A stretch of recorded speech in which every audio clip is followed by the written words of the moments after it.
¿Alguna vez te has despertado y sentido que algo está mal, no por lo que recuerdas, sino por lo que no recuerdas? Así me sentí yo la mañana del 14 de diciembre. Mi nombre es Glenn Foster y vivo en Ravens Hollow, Alaska, un pequeño pueblo pesquero en el borde del mar de Bering, donde las noches se alargan más que los días y el frío puede hacerte dudar de tu propio latido. Aquí, todo es silencio. A veces, demasiado. La gente dice que por eso algunos empiezan a ver cosas. La soledad juega con tu mente. Pero lo que me pasó a mí no fue un truco. Llevo unos 6 años transportando suministros a lo largo de la costa, gasolina, herramientas, comida y de vez en cuando algún pescador borracho al que tengo que devolver a casa. No es un trabajo glamuroso, pero paga bien y me gusta la soledad. Mi mejor amigo, Eli, trabaja en la estación meteorológica del puerto, rastreando tormentas y burlándose de mí por trabajar en el fin del mundo. Es de esos tipos que creen que todo tiene una explicación. Patrones de viento, cambios de temperatura, anomalías magnéticas, lo que sea. Yo, en cambio, he visto suficientes cosas en el mar para saber que no todo puede explicarse. Esa noche, Eli y yo estábamos en The Ice House, un bar destatarlado que, de algún modo, siempre está más cálido que cualquier casa del pueblo. Llevábamos unas cuantas cervezas cuando las luces parpadearon. Nada raro, aquí pasa todo el tiempo cuando la nieve sobrecarga las líneas. Pero esta vez no regresaron enseguida. Todo el pueblo se quedó a oscuras. Solo las luces de emergencia brillaban débilmente, rojas como heridas abiertas en la noche. «Se acerca una tormenta», dijo Eli, mirando hacia las ventanas. Pero no había viento, no había sonido, solo quietud. Afuera el cielo se había teñido de un violeta profundo, ese tono que aparece justo antes de una bisteca. Recuerdo haber salido al frío, mi aliento congelándose en el aire, y mirar hacia la costa. Fue entonces cuando las vi. 3 luces blancas perfectas, suspendidas sobre la ensenada congelada. Al principio pensé que era un helicóptero de la Guardia Costera, pero no había movimiento ni sonido, solo ese resplandor pulsante. Las luces eran demasiado precisas, demasiado simétricas. Se movieron una vez, despacio, como un triángulo girando en el cielo, y luego se detuvieron. Eli salió conmigo, entornando los ojos. «Debe ser algún tipo de dron», murmuró. Pero yo sabía que no. Las luces se intensificaron, reflejándose sobre la nieve como pequeños soles. El aire se volvió pesado, cargado, vibrando contra mi piel. Mis oídos comenzaron a zumbar y por un instante sentí que todo a mi alrededor, el sonido, el color e incluso la gravedad, se doblaba sobre sí mismo. Me mareé. Luego me sentí ingrávido. Lo último que recuerdo fue la voz de Eli gritando mi nombre. Cuando desperté, el mundo había cambiado. Estaba tirado en el piso de mi sala, con la ropa aún húmeda por la nieve. El sol había salido, o lo que pasa por sol en Ravens Hollow, y el reloj marcaba las 11:32 am. Mi teléfono decía 15 de diciembre. No recordaba cómo llegué a casa. No recordaba conducir, ni la tormenta, ni haber salido del bar. Mis botas estaban limpias, demasiado limpias, y el piso cerca de la puerta, seco. Pensé que quizá había bebido demasiado, que me había desmayado, pero eso no explicaba el zumbido persistente en mis oídos y el dolor en las articulaciones, como si hubiese estado en tensión durante horas. Entonces lo vi. Una marca de quemadura delegada, casi perfecta, recorría mi antebrazo izquierdo. 3 pequeños puntos formando un triángulo. Al tocarlo, la piel me hormigueaba, como si estuviera cargada de electricidad estática. Llamé a Eli, pero no contestó, así que me puse la chaqueta y conduje hasta la estación meteorológica. Su camioneta estaba afuera, el motor frío, la puerta principal cerrada, las ventanas cubiertas de escarcha. Cuando logré entrar, lo primero que vi fue su laptop, aún encendida, mostrando la señal del radar. La marca de tiempo se detuvo a las 2:13 a.m., justo cuando las luces flotaban sobre la ensenada. Se veía un pico de interferencia, ruido estático, como un latido en la pantalla, y luego, nada. La señal simplemente se cortaba. Eli no estaba allí. Llamé al sheriff, pero lo desestimó. Dijo que probablemente Eli había salido temprano para hacer una revisión de campo, pero yo lo conocía. Eli nunca salía sin anotarlo en el libro de registro de la estación. La última entrada, con su letra, decía: actividad atmosférica inusual al oeste de la ensenada. Investigaré por la mañana. Esa fue la última vez que alguien supo de Eli. La búsqueda duró 2 semanas. Motosnieves, drones de rescate, la guardia costera. Lo único que encontraron fue su chaqueta, medio enterrada cerca del bosque, con el cierre fundido, como cortado con un láser. El informe oficial dijo: hipotermia. No discutí, pero en el fondo lo supe. Han pasado 3 meses. Cada noche, alrededor de las 2 a.m., las luces regresan. Débiles al principio, titileando sobre las copas de los árboles, y luego más brillantes, como si estuvieran probando el aire. Mi radio se apaga, la luz parpadea, y mi perro se esconde debajo de la mesa, gimiendo. Dejé de dormir en mi habitación, me quedo en la sala, con las cortinas cerradas y la escopeta sobre las piernas, aunque no sé de qué serviría. Hace unos días perdí el tiempo otra vez. Estaba sentado junto a la ventana viendo caer la nieve, cuando empezó el zumbido, bajo, profundo, como un generador distante. Mi cuerpo se congeló. Lo siguiente que recuerdo es el amanecer y mi café congelado en la taza. Otras 6 horas perdidas. Esta mañana encontré algo afuera, huellas pequeñas en la nieve, la mitad del tamaño de las mías, que iban desde el bosque hasta mi porche. No volvían atrás, simplemente terminaban en los escalones, y la nieve donde estaban no se había derretido, estaba fundida, como vidrio. No se lo he dicho a nadie, ni al sheriff, ni a la guardia costera, ni siquiera a la familia de Eli. ¿Quién me creería? Pero sigo pensando en aquella noche, cómo el aire zumbaba, cómo todo se detuvo. Hay algo en el silencio que precede al evento que es peor que las luces mismas, como si todo el planeta contuviera la respiración. Anoche revisé nuevamente el radar que dejó Eli, procesando los datos otra vez. El pico de energía seguía allí, 3 pulsos perfectos, equidistantes, moviéndose de oeste a este. Luego la señal se corta, reemplazada por una ráfaga de estática, que al ralentizarla casi suena como palabras. La reproduje una y otra vez, hasta distinguir 2 sílabas. Vuelve. Está nevando esta noche otra vez. El viento arrecia y puedo sentir el cambio de presión. La misma pesadez de antes. Hice una maleta, no porque me vaya, sino porque sé que volverán. Tal vez ya lo hicieron, y simplemente no lo recuerdo. El reloj marca 1:47 a.m. 15 minutos. El perro vuelve a gimir. Escucho el zumbido bajo, por debajo del viento, cada vez más cerca, más fuerte. Si alguien alguna vez encuentra esta grabación, si alguien se pregunta qué pasó con Glenn Foster de Ravens Hollow, miren al cielo, porque lo que sea que está allá arriba, no solo nos observa, vuelve por lo que dejó atrás.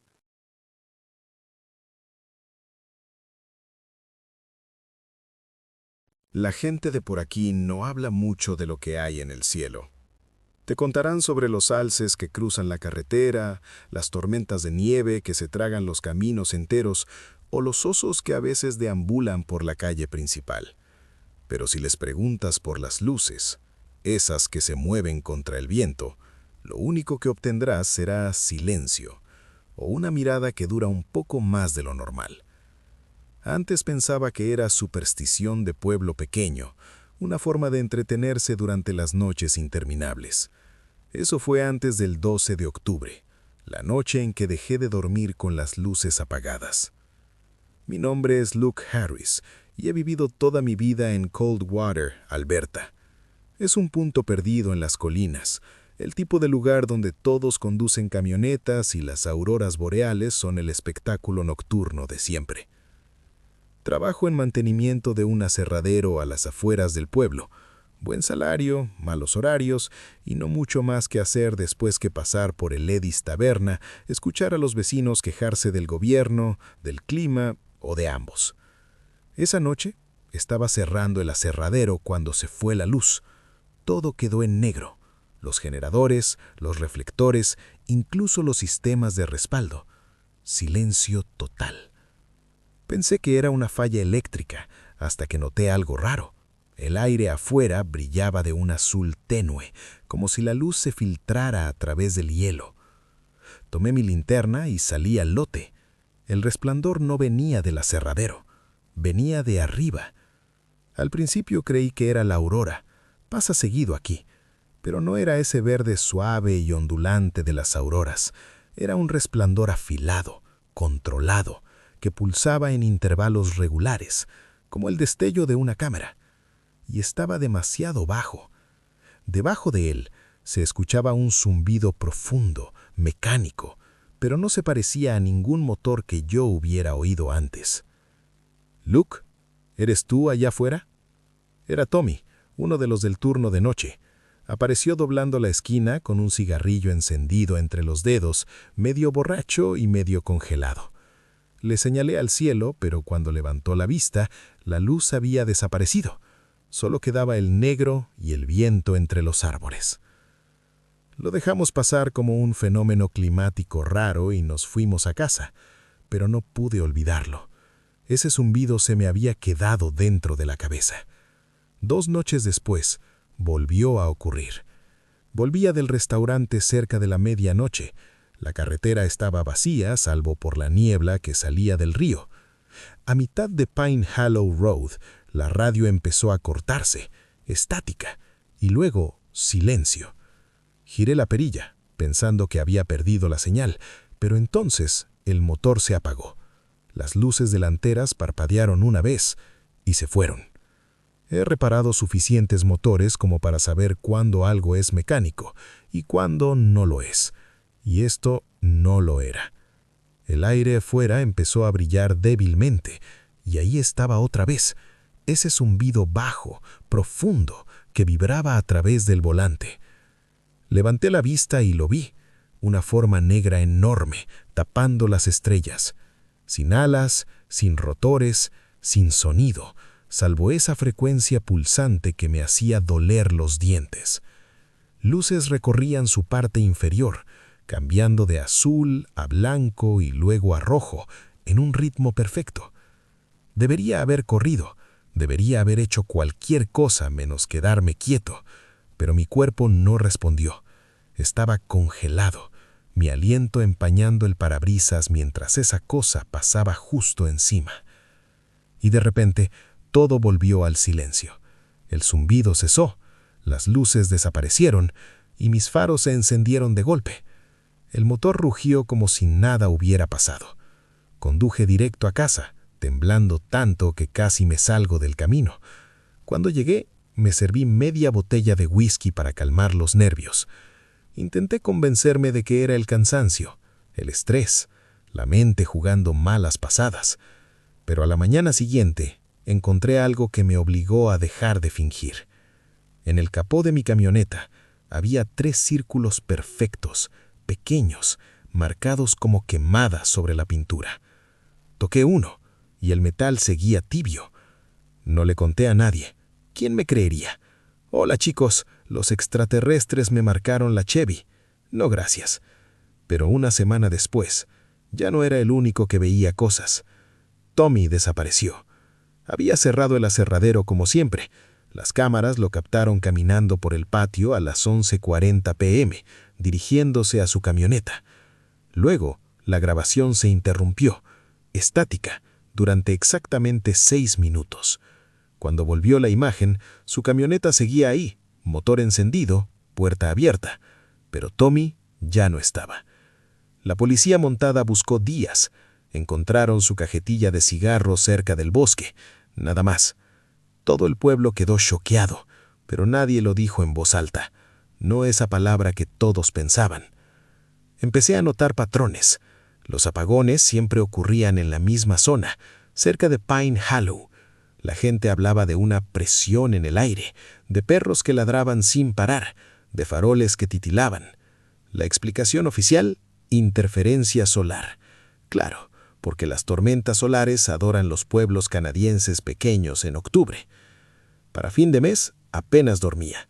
Cada noche escuchaba ese zumbido, a veces lejos, a veces justo encima del techo. Salía afuera mirando el cielo hasta que me ardían los ojos, siempre esperando ver las luces de nuevo, siempre temiendo que sí. Y entonces llegó la noche de 29 de octubre. La recuerdo demasiado bien. Estaba arreglando un generador detrás de casa cuando el mundo simplemente se detuvo. Sin viento, sin sonido, ni siquiera las copas de los árboles se movían. Las partículas de nieve parecían suspendidas en el aire. Y entonces vino la luz, brillante, blanca, cegadora. No estaba sobre mí, estaba alrededor. El zumbido creció hasta sentirse en los huesos. Mis manos se entumecieron.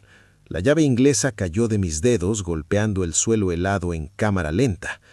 Mi visión se nubló y juro que vi siluetas dentro de la luz, altas, delgadas, moviéndose sin caminar, sin emitir sonido. Algo tocó mi hombro, frío, afilado, y después todo se volvió negro. Cuando desperté, estaba acostado sobre la nieve mirando un cielo lleno de estrellas. Mi reloj marcaba las 3:23 a.m., 3 horas perdidas. El generador funcionaba perfectamente, aunque no lo había terminado de reparar. A mi lado, la llave inglesa doblada por la mitad, como si fuera de arcilla. No lo reporté. ¿Qué iba a decir? Hola chicos, me desmayé y los aliens me arreglaron el generador. No, gracias. Me fui a casa, me duché y me quedé sentado junto a la ventana hasta el amanecer, esperando que la luz regresara. No lo hizo. 2 días después, cancelaron la búsqueda de Tommy. La policía dijo que el bosque se lo tragó, pero yo sé la verdad. Vi el cielo esa noche, el mismo que se lo llevó. Ahora cada vez que conduzco por Pine Hollow, los faros de mi camioneta se atenúan por un segundo. Solo el tiempo suficiente para ver algo moverse entre los árboles. Solo el tiempo suficiente para escuchar ese zumbido bajo, vibrando dentro del pecho. He pensado en irme de Coldwater, empacar y conducir hacia el sur, donde las noches no son tan largas. Pero algo me dice que no serviría de nada. No puedes huir del cielo, no cuando ya sabe tu nombre. A veces me sorprendo mirando las estrellas más de la cuenta. Ahora se ven distintas, más brillantes, más cercanas, como si esperaran algo. Y cuando el viento cesa, cuando todo vuelve a quedar en silencio, juro que puedo oírlo todavía, débil, constante, el mismo zumbido, el mismo que empezó la noche que Tommy desapareció, el mismo que me robó 3 horas que nunca recuperaré. Sea lo que estén haciendo aquí, no han terminado. Nunca terminan. Estás escuchando Dossier Paranormal. Si disfrutas este viaje por lo desconocido, apóyanos con un like y una suscripción. Es una forma simple de ayudarnos a continuar documentando lo inexplicable. Muchas gracias. Crecí en Ashford, Minnesota, un pequeño pueblo a orillas de un lago, a unas 2 horas al norte de Duluth. Probablemente nunca hayas oído hablar de él. La mayoría no lo ha hecho.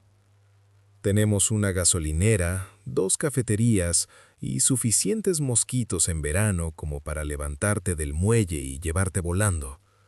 Pero también tenemos el lago Minerva, un cuerpo de agua profundo y quieto, rodeado de pinos y una neblina que no se disipa hasta media mañana. La gente dice que está embrujado, pero aquí todo está embrujado si tomas suficiente café y escuchas las historias el tiempo suficiente. Nunca creí en nada de eso, hasta el verano de 2019. Mi nombre es Aaron Walsh, y soy profesor de ciencias en la escuela secundaria Ashford Central. He vivido aquí toda mi vida y nada cambia mucho. Las mismas calles, las mismas personas, los mismos rumores sobre las luces sobre el lago. De niño, mi padre solía contarme historias sobre ellas, esferas brillantes que rozaban la superficie del agua, silenciosas y blancas como fantasmas. Sonreía al contarlas, pero sus ojos nunca coincidían con su sonrisa. Cuando tenía 12 años, desapareció ahí afuera una noche, mientras pescaba solo. Lo llamaron accidente. Desde entonces dejé de acercarme al lago, pero la vida siempre encuentra la forma de hacerte volver a los lugares que más intentas olvidar. Ese verano, mi amigo Casey Miller volvió a Ashford después de 10 años en la Marina.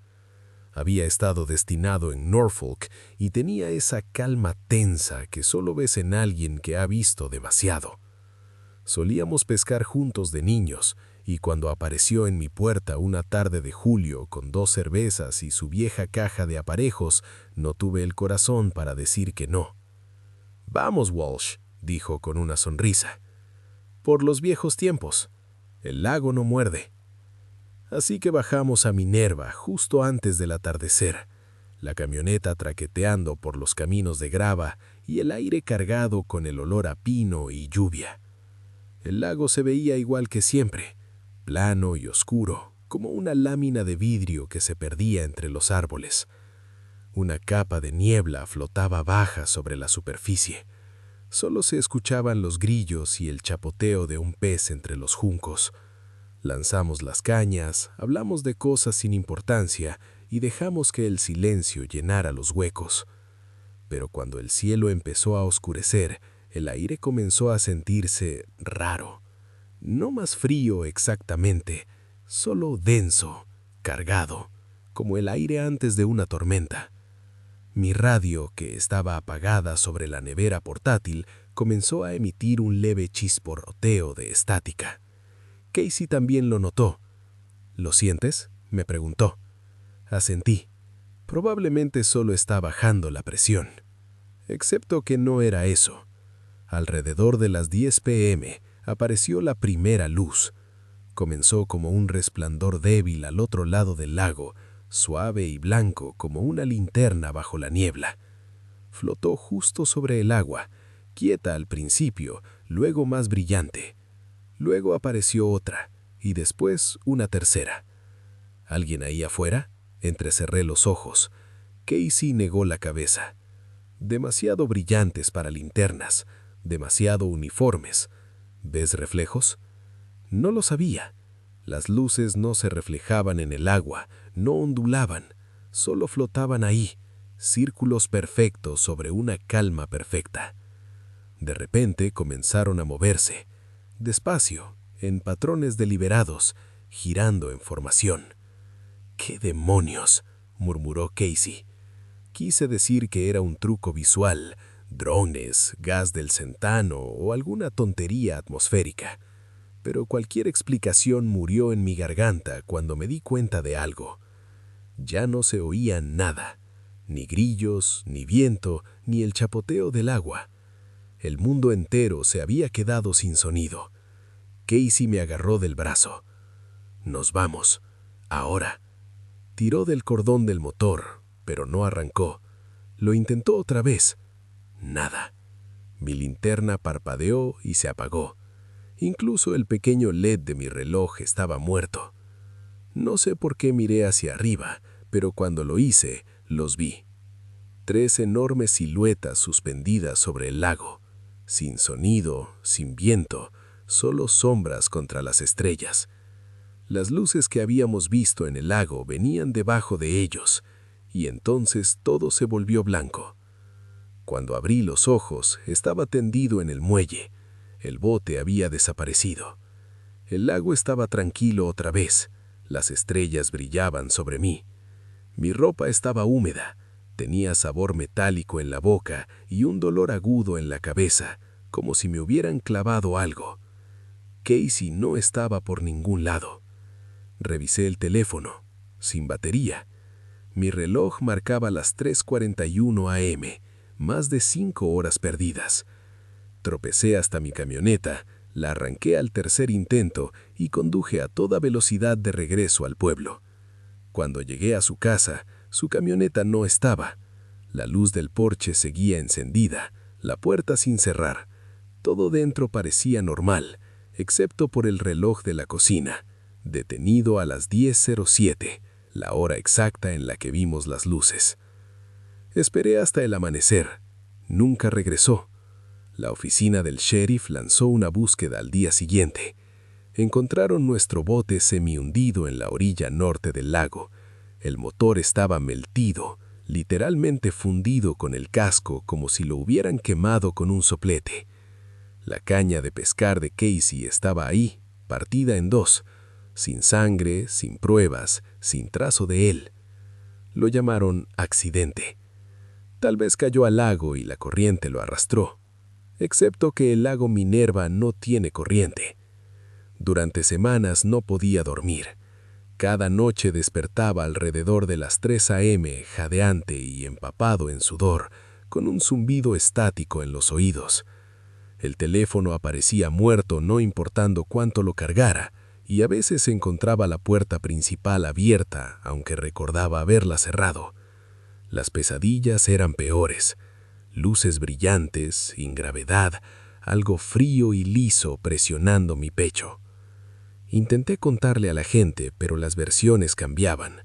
Algunos decían que Casey había estado bebiendo, otros que había huido por deudas, y otros que yo había perdido la cabeza, que le había hecho algo. Dejé de salir hasta después del anochecer. 3 meses después, recibí una llamada de un número restringido. La voz del otro lado era débil, distorsionada por estática, pero juro que era él. ¿Aaron? ¿Casey? ¿Dónde estás? No han terminado. La línea se cortó. Hice un reporte, pero la policía dijo que era una broma. El número no existía. Ahora, cada noche cuando la niebla cubre el lago Minerva, lo veo otra vez. El mismo resplandor tenue, pulsando con el mismo ritmo lento de antes. Intenté grabarlo una vez, pero el video salió negro y el sonido fue reemplazado por ese mismo zumbido grave que me retumba en los huesos. La semana pasada encontré algo en mi porche, un pequeño objeto circular, metálico, liso, sin marcas, sin uniones, tibio al tacto. Emite un leve zumbido cuando lo acerco al oído. No sé cómo llegó ahí. A veces tarde en la noche, cuando las luces titilan y el cielo se torna de un blanco extraño, escucho algo moviéndose afuera. Pasos lentos sobre el muelle, el crujido de las tablas, el suave chapoteo del agua. Y siempre, justo antes de que el silencio lo consuma todo, una voz. ¿Aaron?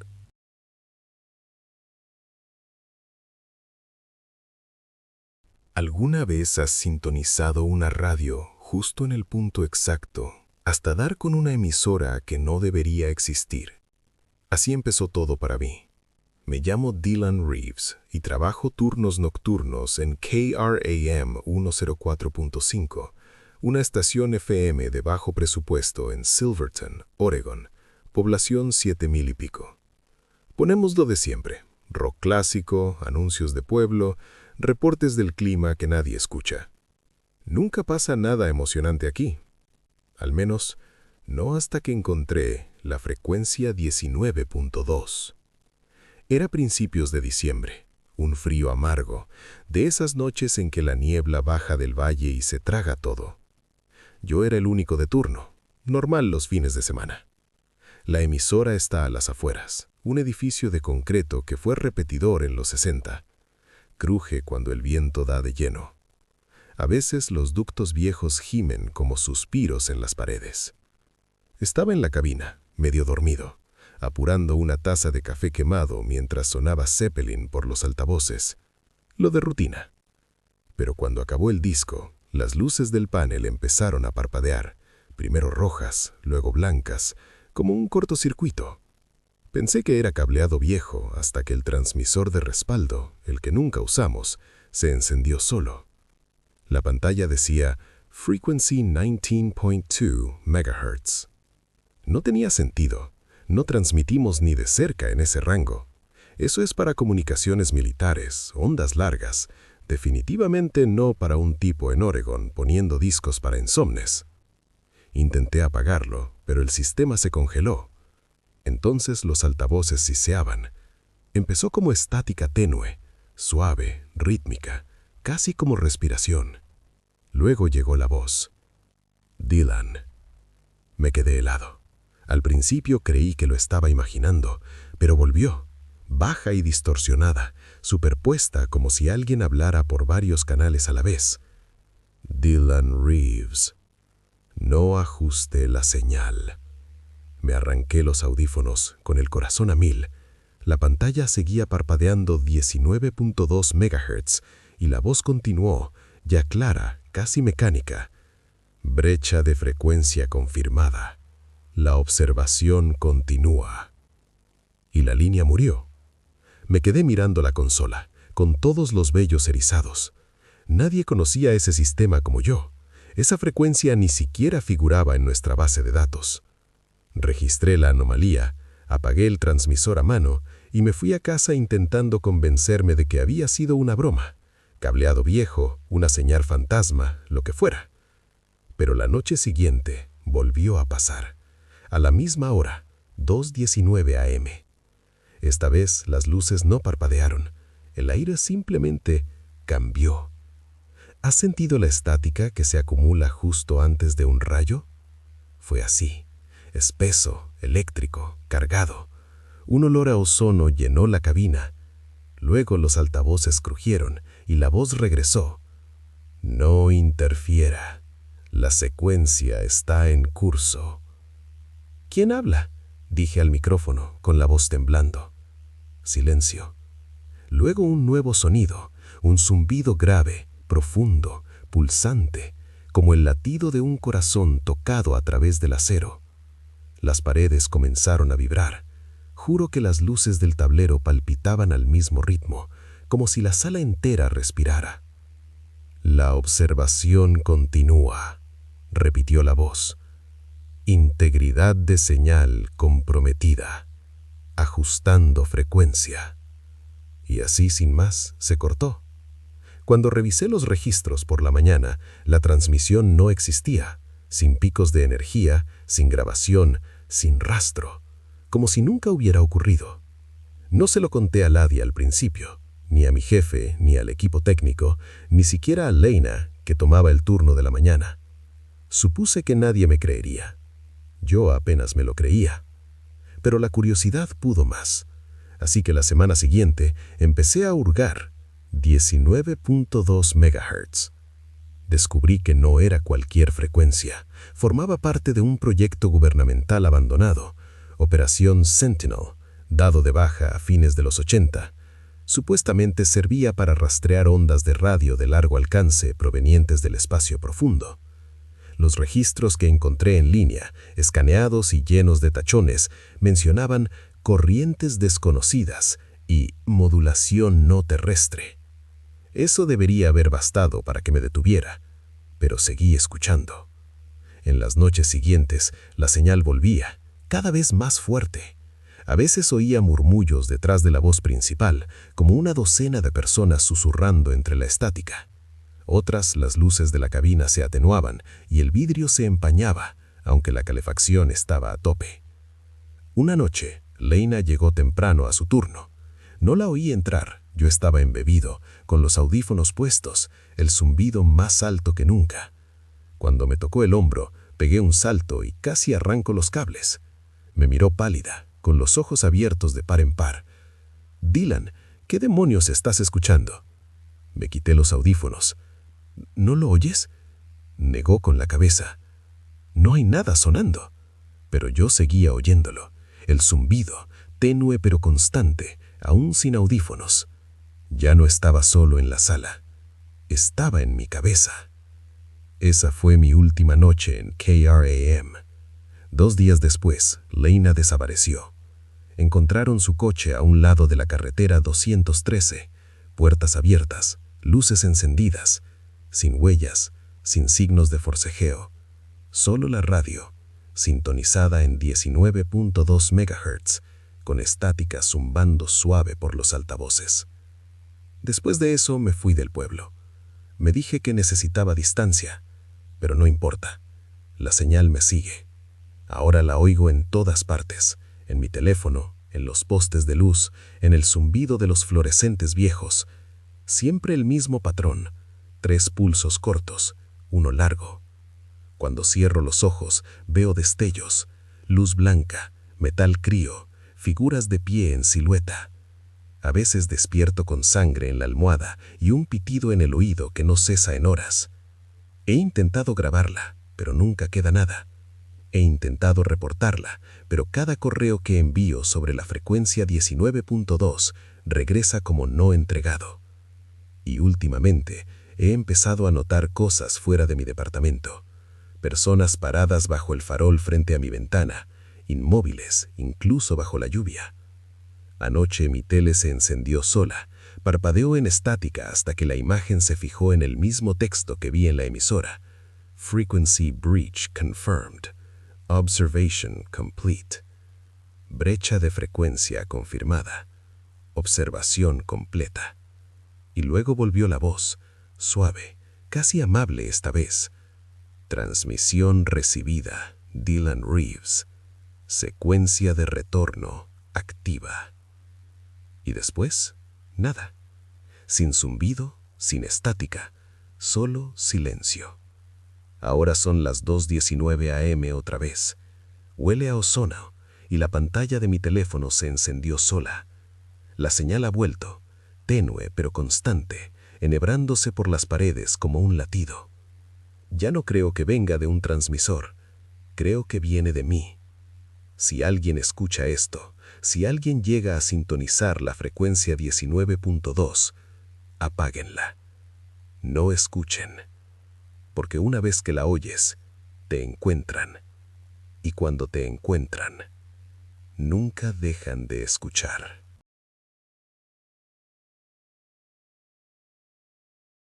¿Alguna vez miraste el cielo nocturno y sentiste que algo te devolvía la mirada? Antes creía que eso era pura poesía, algo que la gente de ciudad decía después de ver demasiadas películas de ciencia ficción. Pero eso fue antes del 7 de noviembre de 2021, la noche en que las estrellas del cinturón de Orión se movieron. Mi nombre es Eli Barrett y vivo en Marble Creek, Arizona, un pueblo desértico y silencioso, a 1 hora al sur de Flagstaff. Población: 1,200 almas. Tenemos un restaurante, una oficina postal, 2 bares y kilómetros de nada más que arena roja y arbustos de salvia. Las noches aquí son tan claras que las estrellas parecen colgar a la altura de tu mano. Mi padre solía decir que el cielo del desierto era el espejo de Dios. Ya no estoy tan seguro de creerlo. Aquella noche empezó como cualquier otra. Había pasado el día trabajando en Barlow's Auto, reparando una vieja Chevy que olía a aceite y arrepentimiento.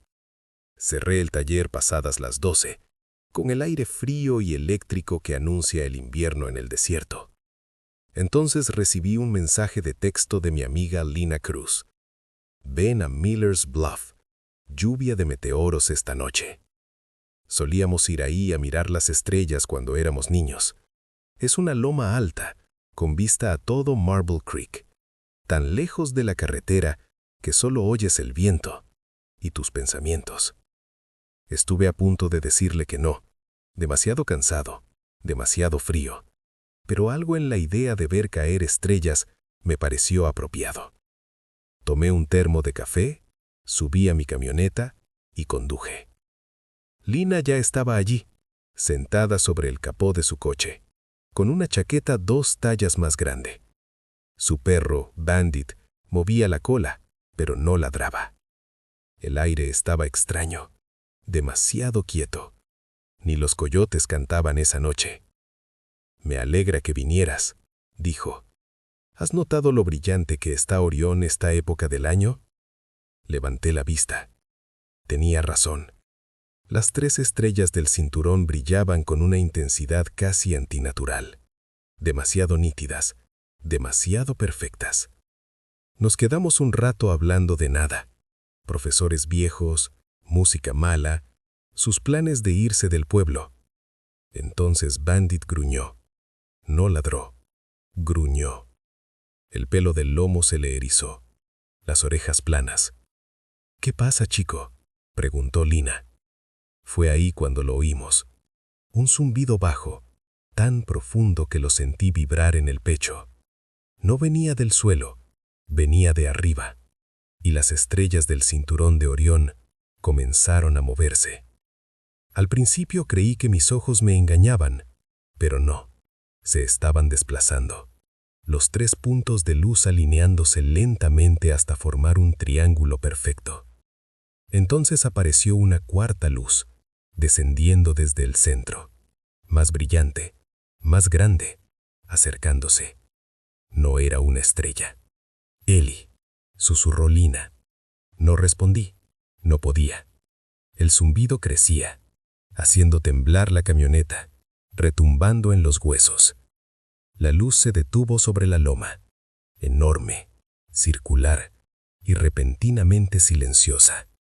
Ondulaba, distorsionando el aire a su alrededor como el calor sobre el asfalto. Intenté sacar el teléfono para grabar, pero estaba muerto, sin batería. Bandit gimía, arañando la tierra como si quisiera enterrarse. De pronto, el zumbido cesó. Todo se quedó en silencio. La luz brilló más fuerte, y por un instante los vi, siluetas dentro de ella, altas, delgadas, casi humanas, pero no. Sus movimientos eran demasiado suaves, demasiado precisos. Una de ellas alzó un brazo, y la luz estalló en un blanco cegador. Cuando abrí los ojos, estaba tendido en la arena. Me dolía la cabeza, la boca seca, y el cielo había vuelto a la normalidad. El cinturón de Orión estaba otra vez donde debía. Lina había desaparecido. Bandit estaba a mi lado, temblando. Grité su nombre hasta quedarme sin voz. Su coche seguía allí, luces encendidas, puerta abierta, llaves en el compacto. Pero ella no estaba. Revisé la colina, el arroyo seco, cada rincón. Nada. Al amanecer, conduje al pueblo y fui directo al sheriff. Cuando le conté lo ocurrido, me miró como si estuviera borracho. «¿Lluvia de meteoros, dices? Tal vez se perdió». «No», le dije, «se la llevaron». «¿Quiénes?», preguntó. No supe qué responder. Buscaron 3 días. Encontraron huellas, mías, y marcas de neumáticos. Nada más. El 4.º día cancelaron la búsqueda. Versión oficial: se perdió, cayó por un barranco o los coyotes la atacaron. Pero no había sangre, ni rastros de pelea, ni arrastre. Solo su collar, tirado en la arena donde habíamos estado. Después de eso el pueblo empezó a mirarme distinto. Dejé de salir, dejé de dormir. Cada noche me sentaba en el porche mirando a Orión. Cada noche brillaba más. Y 2 semanas después, el zumbido volvió. No afuera, dentro de mi cabeza. Al principio leve, como tinnitus, pero luego más fuerte, pulsando al ritmo de mi corazón. Intenté música, medicinas, tapones. Nada. 3 noches antes, desperté de pie en el desierto, sin abrigo, sin linterna, a 10 millas del pueblo.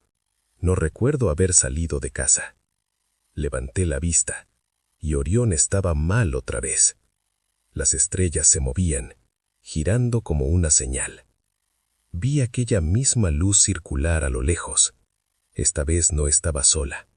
Eran 3, perfectamente alineadas, blancas, silenciosas, como ojos observando. Corrí hasta que se me quemaron los pulmones. Cuando llegué a casa, tenía las uñas llenas de arena y una nueva marca en el antebrazo. 3 puntos alineados, grabados en la piel, que brillaban levemente bajo la luna. Creo que Lina sigue allá afuera. Creo que la llevaron a un lugar al que nosotros no podemos ir. A un lugar por encima de nosotros. Porque anoche, por primera vez desde aquella noche en la colina, escuché su voz, suave, lejana, arrastrada por el zumbido. Eli, no son lo que crees. El sonido se desvaneció, pero el zumbido no. Sigue ahí, bajo las paredes, en mi pecho, en mi cráneo. Y cuando miro a Orión esta noche, la estrella del medio parpadea, como si estuviera enviando una señal. No sé si es para mí, pero sí sé esto. Lo que está allá arriba no ha terminado con nosotros. Y tal vez mi padre tenía razón. El cielo del desierto no es el espejo de Dios. Es una ventana. Y los hijos de Orión nos observan desde el otro lado. Dicen que el sonido no viaja bien a través del maíz, pero eso es mentira. Lo sé porque lo he escuchado. El zumbido que sube desde la tierra en mitad de la noche, tan profundo que hace doler los dientes. Mi nombre es Glenn Moore y crecí en Grayson, Nebraska, un lugar rodeado de nada más que maizales y silencio. La gente aquí suele bromear diciendo que el maíz escucha mejor que las personas, pero lo que no dicen es que a veces el maíz responde. Todo empezó hace unas 3 semanas.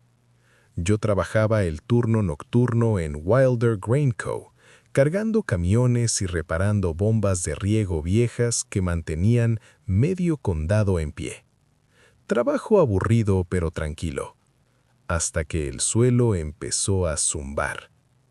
Estaba en el campo del este, revisando una tubería rota. La luna estaba alta, pero el aire se sentía pesado, como antes de una tormenta.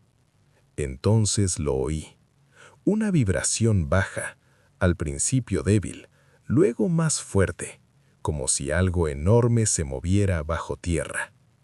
El sonido no solo se escuchaba, me empujaba, vibrando en mis botas, subiendo por mis piernas hasta el pecho. Apagué la linterna y me quedé quieto. El zumbido tenía un ritmo, casi mecánico, pero demasiado suave para ser obra humana. 3 pulsos, silencio. 3 más. ¿Qué demonios?, susurré. Y el maíz comenzó a moverse. No había viento. La noche estaba inmóvil. Las cañas se abrieron lentamente, en ondas, como si algo reptara justo debajo. Encendí la luz y no había nada. Ni animales, ni viento. Solo ese maldito sonido. Duró medio minuto, quizás, antes de desvanecerse por completo. Al día siguiente se lo conté a Errol, mi jefe. Se rió y dijo que necesitaba dormir más. El sonido bajo el maizal, bromeó. Has estado oyendo demasiadas emisoras AM, muchacho.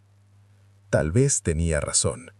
Intenté olvidarlo, pero la noche siguiente volvió, más fuerte. Estaba en mi camioneta cerca de la cerca norte, cuando la vibración empezó otra vez. Los faros titilaron y la radio se llenó de estática. Y entre la estática, una voz, débil, distorsionada, como si sonara al revés. No era inglés, no era nada, solo un patrón de tonos y chasquidos que me heló la sangre. Y entonces dijo mi nombre. Glenn. Apagué la radio de golpe y salí del camión. El frío me golpeó la cara. El maíz se extendía en la oscuridad infinita. El zumbido venía de abajo, del suelo mismo. Juro que vi la tierra moverse, como si respirara. A la mañana siguiente fui a ver al Sheriff Holloway, que lleva en el cargo desde los 90. Le conté todo, el sonido, la voz, el suelo moviéndose, y no se rió. Se robó la barbilla y dijo, «No eres el primero». 3 granjeros del sur habían reportado cosas similares. Máquinas que se apagaban solas, luces sobre los campos, ruidos bajo la tierra. Todo empezó después de aquella lluvia de meteoritos del mes pasado. NASA dijo que eran restos de un satélite viejo. Claro. Esa noche, el sheriff me pidió que lo llevara al campo del este. Aparcamos su patrulla junto a la cerca. Apagó las luces y esperamos. Durante un rato no pasó nada, solo el leve crujido del maíz. Pero a medianoche el suelo tembló. El zumbido regresó, grave y poderoso, haciendo vibrar el auto entero. Las luces del tablero titilaron y mis oídos comenzaron a zumbar. ¿Lo oye?, pregunté. Él asintió, los ojos abiertos como platos. ¡Santo Dios! El sonido subió más, hasta volverse presión pura, aplastante. Y entonces, en mitad del maizal, la tierra se abrió. Una grieta estrecha de luz roja cortó las hileras, unos 15 metros de largo. El suelo brillaba. El sheriff tomó su radio. «Despacho, aquí Holloway». Estática. La luz pulsó y algo comenzó a salir del maizal. Al principio no era sólido, solo un contorno tembloroso, como una distorsión de calor. Luego tomó forma. Alto, delgado, piel gris plateada que brillaba como agua bajo la luna. Sin boca, sin frente, solo 2 ojos negros que reflejaban la luz. No pude moverme, no pude respirar. Se deslizaba, sin sonido, acercándose a la patrulla. «Quédate quieto», susurró el sheriff, con la mano en el arma. El zumbido cesó, y en ese silencio absoluto lo escuché de nuevo. Ahora dentro de mi cabeza. «Glenn, tú lo viste». Todo se volvió blanco. Cuando desperté era de día. Estaba tendido al borde del campo, la ropa empapada, las uñas llenas de tierra. La patrulla ya no estaba. El sheriff tampoco. El lugar donde estuvo la luz se aplanó en una espiral perfecta. El suelo quemado y grisóleo. Encontraron el coche del sheriff 30 millas al norte. Sin combustible, sin conductor. El informe oficial: desaparición inexplicable. Días después, hombres con trajes de protección cercaron el campo. Dijeron que era una fuga química. Nadie puede acercarse. Pero yo todavía lo oigo, cada noche. El zumbido bajo mi casa, suave, constante, cada vez más cerca. Anoche mi perro ladró mirando hacia el maizal detrás del granero. Salí. El suelo estaba caliente. Y entre la tierra, muy bajo, lo oí otra vez.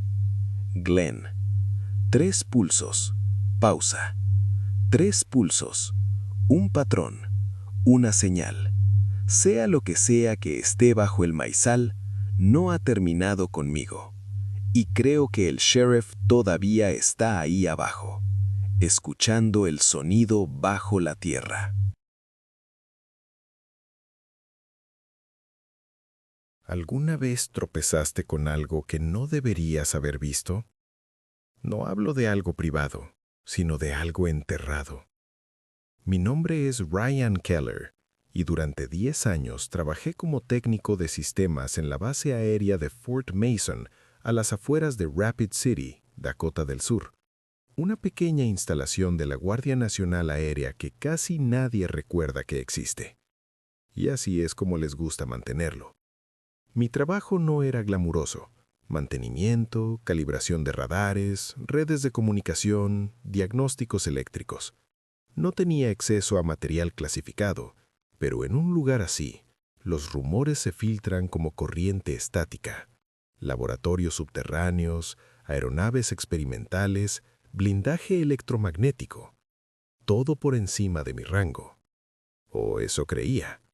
Hasta la noche en que me quedé tarde para reparar una falla en el Hangar 4. Ese hangar no guarda aviones. Nadie entra ahí sin autorización de nivel máximo. Está al final de la pista, rodeado de cercas, sensores de movimiento y carteles de advertencia que te hacen sentir radiactivo con solo mirarlos. Pero el comandante de la base firmó personalmente la orden de trabajo. Así que pensé, lo arreglo, lo registro y me voy a casa. Eran poco después de medianoche cuando pasé mi tarjeta por el lector. Por dentro parecía un hangar cualquiera, hasta que miré el suelo. No era de concreto, era metal, liso, frío, sin juntas, como vertido en un solo molde. Y en el centro un panel circular de unos 6 metros con luces de advertencia parpadeando en su borde. Recuerdo que me quedé ahí, con las herramientas en la mano, sintiendo que algo estaba mal. Fue entonces cuando lo escuché. El zumbido. Al principio era bajo, como un trueno distante, luego más profundo, vibrando en el suelo y subiendo por mis huesos. Me arrodillé, toqué el metal y lo sentí latir. No provenía de los generadores, venía de abajo. Intenté ignorarlo y concentrarme en el trabajo. Abrí el panel de control. La pantalla parpadeaba, líneas de código deslizándose demasiado rápido para leerlas. No era ningún lenguaje de sistema que conociera. Símbolos, letras, patrones que no pertenecían a nada humano. Mi entrenamiento me decía reiniciar la interfaz. Mi instinto me decía salir de allí. Debí escuchar al instinto. En cuanto presioné reiniciar, las luces se apagaron. Todo, negro absoluto. Y entonces, desde el panel central, un haz de luz blanca se disparó hacia arriba, cortando la oscuridad. Era cegador, puro, silencioso. El zumbido cesó. El aire se volvió espeso, eléctrico, como si el espacio mismo contuviera la respiración. Y algo se movió. Una figura emergió lentamente de la luz, alta, esbelta, metálica como un cuerpo cubierto de acero líquido. Sin rostro, sin rasgos, solo un reflejo plateado donde debería haber una cabeza. No caminaba, flotaba, inmóvil por un instante, antes de inclinarse levemente, como estudiándome. Me paralicé. No pude respirar. Solo un pensamiento me cruzó la mente. Esto no es humano. Entonces habló, no en voz audible, internamente. Proyecto Arcturus, presencia no autorizada detectada. No era una voz, era una vibración convertida en palabras. Mi corazón latía con furia. Retrocedí. Solo soy técnico, dije. Me mandaron a reparar el panel. Fuga de contención reconocida. Antes de reaccionar, la luz se intensificó. El aire vibró. Y de pronto ya no estaba en el hangar, estaba en otro lugar. Oscuro, cerrado, metálico, con paredes curvas como el interior de una esfera. El suelo brillaba débilmente bajo mis botas. El zumbido había vuelto, grave y constante, llenando cada espacio. Intenté moverme, pero mis extremidades pesaban, como si estuviera bajo el agua. Entonces los vi, 3 más, idénticos al primero, formando un semicírculo. No hablaban, no se movían, pero sentí sus pensamientos. Imágenes de estrellas, diagramas imposibles y una palabra repetida una y otra vez. Arcturus. Pregunté qué significaba. La respuesta llegó en fragmentos. Un faro, un puente, un comienzo que no termina. Algo cólido tocó mi sien, un destello azul, y lo vi todo. La Tierra desde la órbita, la base bajo el suelo, un objeto enorme enterrado kilómetros abajo, negro, redondo, vibrando de energía. Desperté en el piso del hangar. Eran las 4:12 a.m. El panel estaba sellado, las luces encendidas, mis herramientas desaparecidas. Nadie me creyó. Revisaron las cámaras, estática desde medianoche hasta las 4. Mi tarjeta no registró acceso alguno. Me enviaron a casa con licencia médica, diagnosticando un episodio de estrés. Pero no me borraron la mente. El zumbido sigue allí. No en el aire, en mi cabeza. A veces pulsa 3 veces y se apaga, como si estuviera sincronizándose con algo que no puedo ver. Comencé a investigar. Proyecto Arcturus no figura en ninguna base oficial, pero encontré un archivo desclasificado en 1998, restringido 3 días después. Mencionaba una anomalía energética detectada bajo Dakota del Sur en 1947.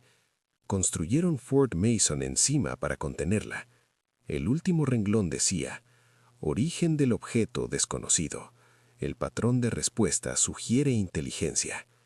Intenté contactar a excompañeros, técnicos, mandos. Uno tras otro sus números dejaron de existir. La semana pasada descubrí 3 marcas circulares detrás de mi oreja, grabadas en la piel, brillando débilmente bajo luz ultravioleta. Desde entonces, el zumbido crece cada noche.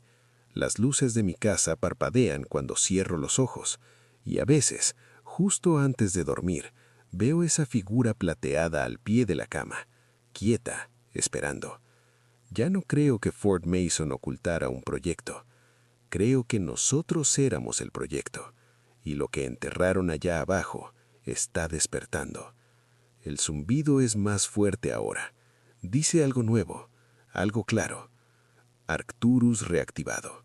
Recuperación en progreso. Puedo sentir el suelo vibrar mientras escribo esto. Las luces se apagaron.